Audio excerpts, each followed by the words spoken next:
So the last video got cut off because the phone was too hot since I was in the sauna.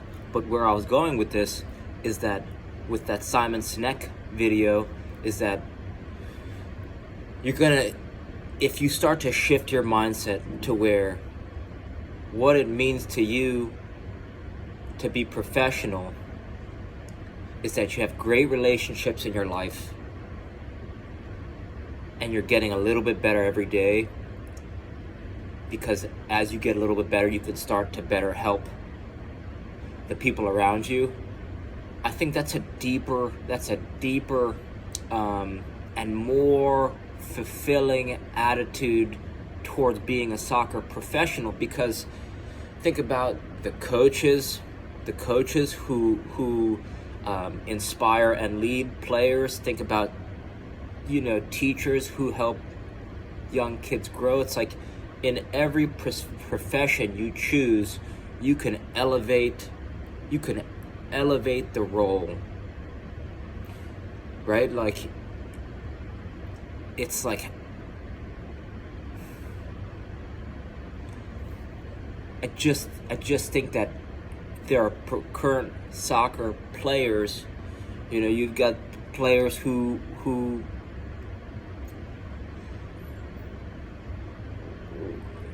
mindset, it's like they take, maybe they don't take it for granted, but they're players who do things that are not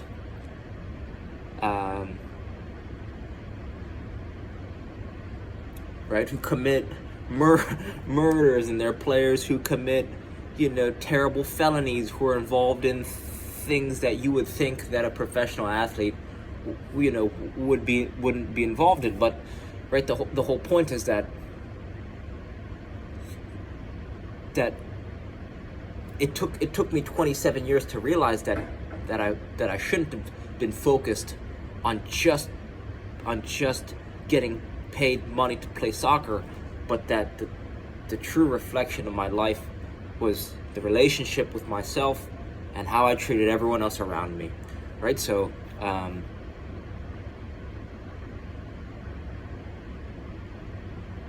so you want to read or listen to the audio book. Well, I think it's a good place to start. Jordan Peterson, 12 Rules for Life, and his follow-up book, 12 More Rules. Those ideas have helped me get better jobs.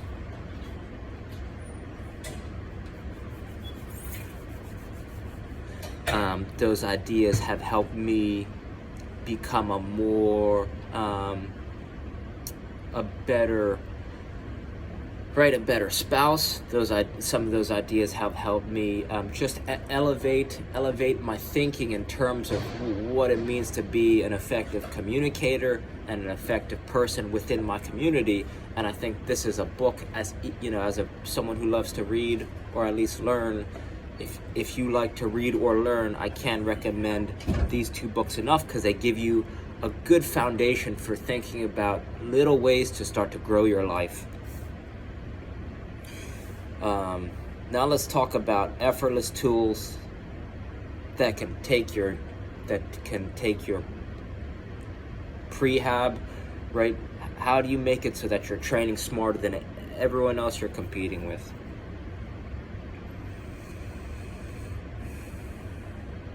I think you got to check out Andrew Huberman, Tim Ferriss, physical performance. Just put those search terms into whatever, right? Tim Ferriss, Andrew Huberman, physical performance, and listen to that podcast on physical performance, because what it fulfilled in my life was that there are 5, right? What it helped me understand, it helped me create a plan, because what Andrew Huberman does, since he's not a professional athlete, he's looking to spend the least amount of time to get the most amount of benefits in the areas of endurance, strength, VO2 max, and heat-cold exposure. Heat-cold exposure because it helps all the others, right? Heat to cold exposure helps VO2 max endurance, and strength. So for those reasons,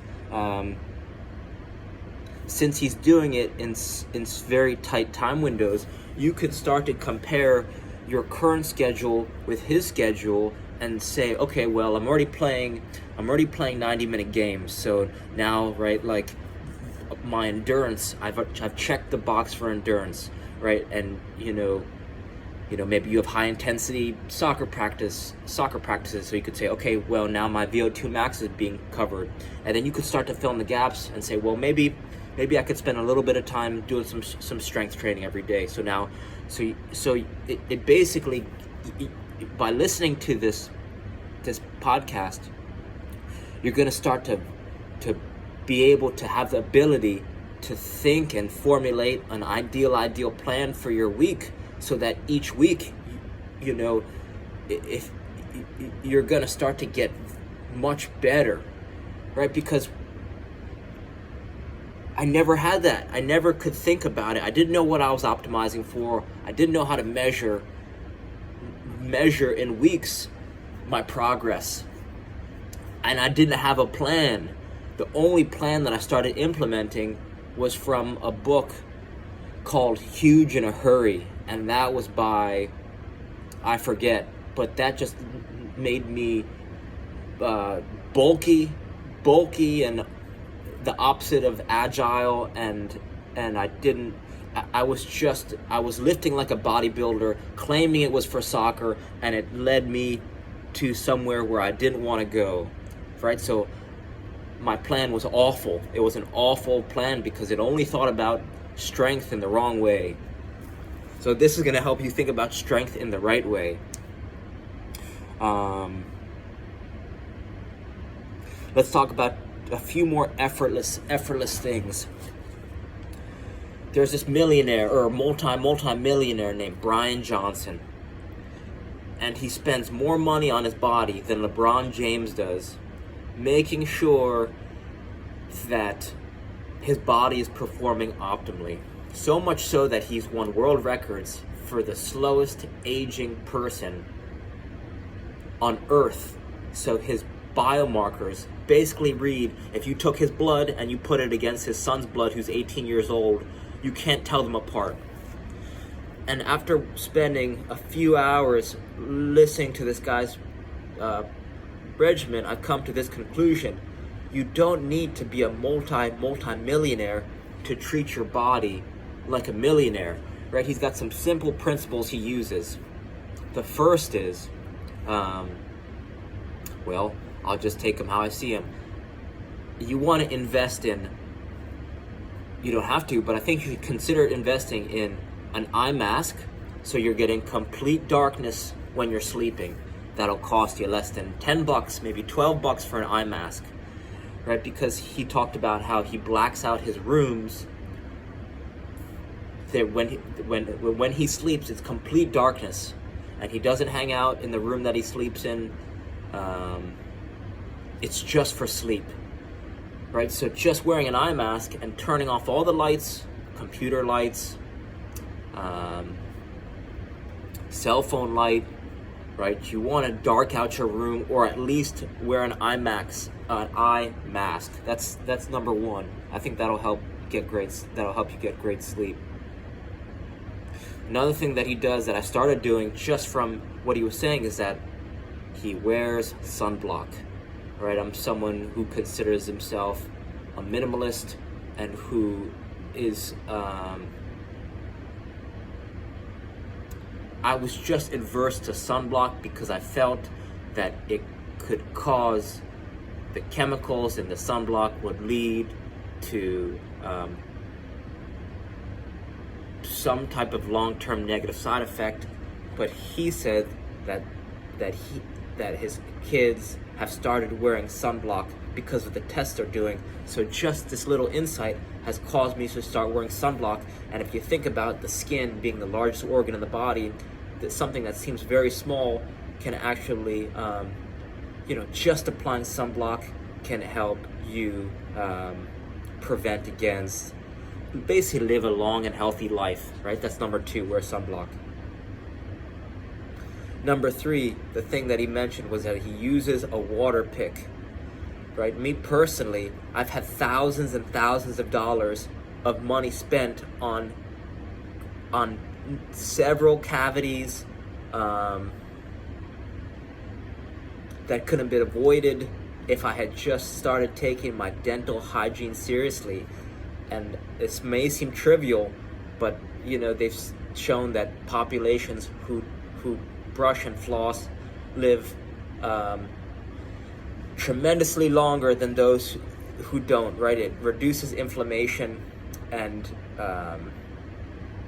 it's just something to consider, that if you're not brushing and flossing at least twice a day, and also maybe using a water pick, that's something that you might want to take seriously.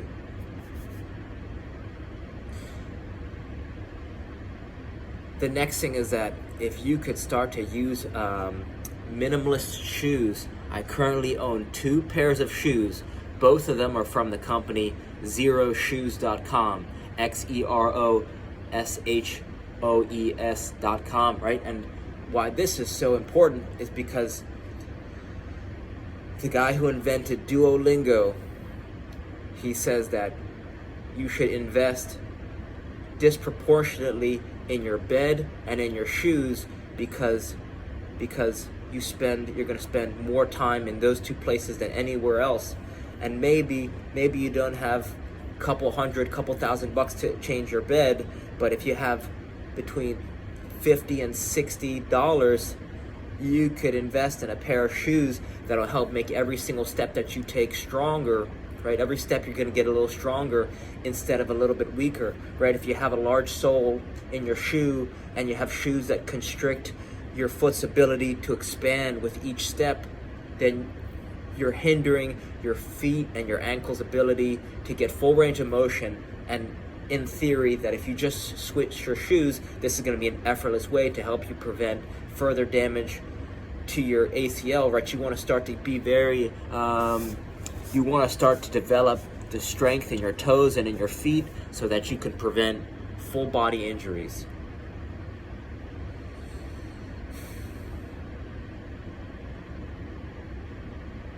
Another effortless thing that you want to consider is making an RMT rope by David Weck. If you make an RMT rope and start to incorporate this into your daily training routine, you're going to notice your juggling improve, you're going to notice your shooting and your passing improve, even your dribbling, right? Since juggling basically improves everything about your game, since swinging an RMT rope around and learning the alternating underhand sneak improved my juggling, right? Soccer players are humans first, soccer players second. So you want to start to improve your balance, timing, rhythm, coordination, awareness, breathing first, and then start to stack on soccer skills. But the thicker your foundation of a mover, right? If you can improve the quality of your movement, then it's going to help you elevate your game overall.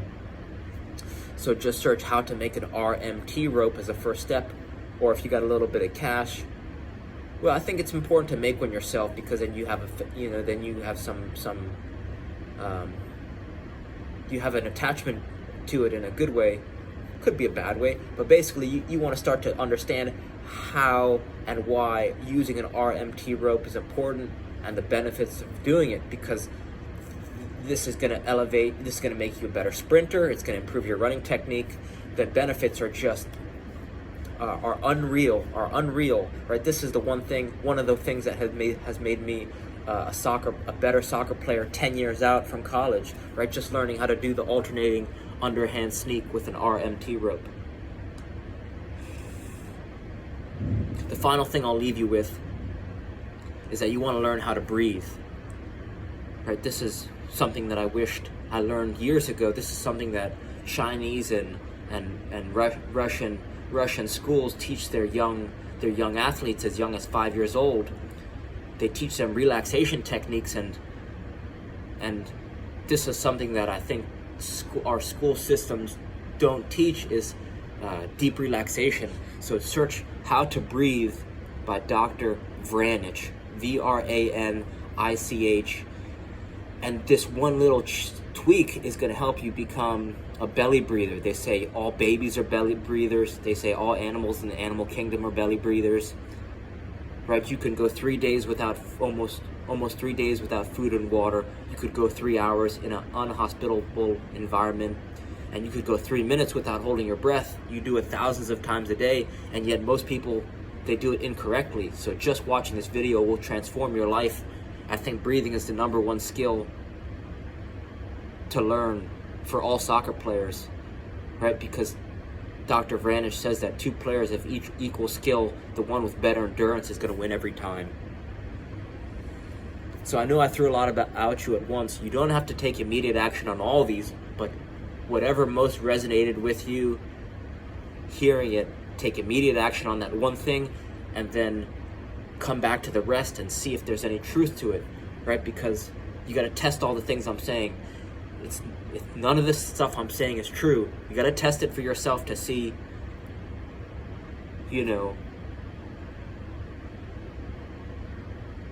right? You got to take everything with a grain of salt. It could work for me, but if it doesn't work for you, then you got to let it go and try some other things. So, right? You got to be like a little scientist. You got to start to test ideas rapidly. That's something that I believe is one of my superpowers. Not blind following, but more in the sense that I'll rapid test. I'll listen to a podcast, and the first new idea I hear, I'll turn off the podcast, and then I'll implement it immediately, so that I could start to see, okay, does this have potential to change my life? And if it doesn't work, then maybe I'll test it again and test it a few more times. And if I'm seeing some benefits or not, maybe I'll circle back around to it, or I'll just let it go, right? So you got to be a tester, an experimenter. So give some of those things a try, and reach out with more questions, because I got a lot more for you. So until you've tested out all those things that I've suggested, right? Because I'm only suggesting these things because after thousands of tests of my own, these are the things that I'm still thinking about, or new things that I'm thinking about today. So this is almost just a little snapshot in my life that hopefully can help you grow yours. So reach out with any questions, and I hope this helps. All right, thank you.